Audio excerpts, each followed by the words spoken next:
Hello, everyone. So, this week's question: how can clinicians' awareness of their own cultural values and biases enable them to relate more effectively to families who are culturally and spiritually diverse and also varied in family structure, such as single parent families, step families, and families headed by gay and lesbian parents? Well, I think just being aware of our own values and biases alone does a lot uh, to being able to relate to others better. Because if we are unaware of our own values and our own biases, then we're gonna have some problems.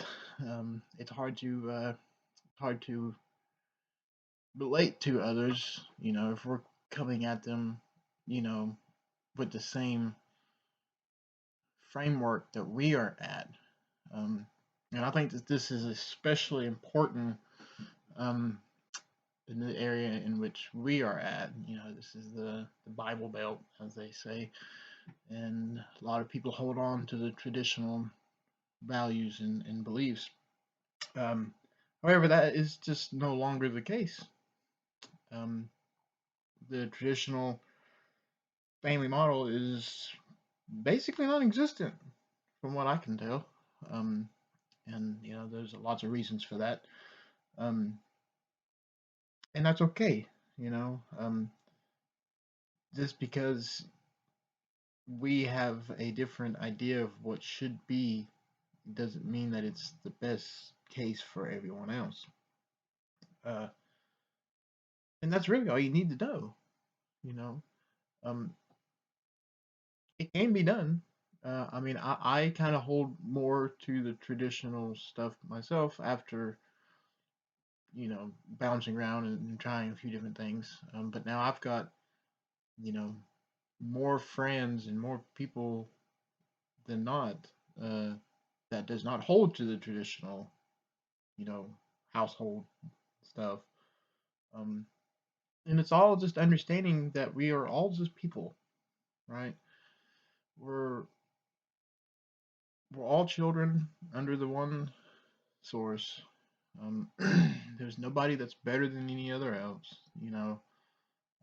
We all have our own ideas. Everything is a social construct, right? The whole idea of even monogamy, and and one parent staying home and taking care of all the kids, and all everything is a social construct. uh, in our book, Essentials of Clinical Social Work, Gerald Brandel, page 164, and I quote, it says clinicians need to be mindful of cultural, personal, and professional assumptions and biases when assessing families. Some views of the normal family are socially constructed.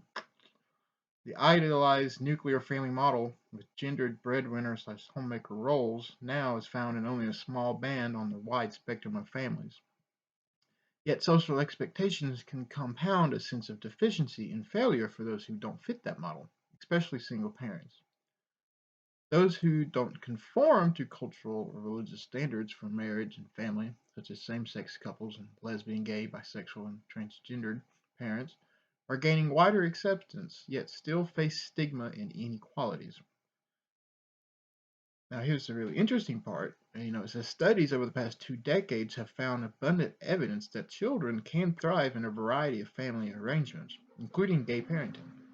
But what matters most are stable, caring, and committed relationships and effective family processes. So I think that it is important for us to be aware of this fact, um, and try to look at everybody else as non-judgmental as possible. Like I said, just being aware of our own values and our own beliefs and where we come from, and knowing that that was a social construct too, and it really isn't a right or a wrong, and it really isn't a moral issue, can go very far. Uh, we just got to keep sometimes even as aware as some can be, you can become more and more aware of it, and you can fall back into your old belief systems and your old thoughts and stuff. And it takes a lot of work to constantly be in in the place of breaking free from your past assumptions and biases. So it's a constant work, and it's something that we always have to be mindful of.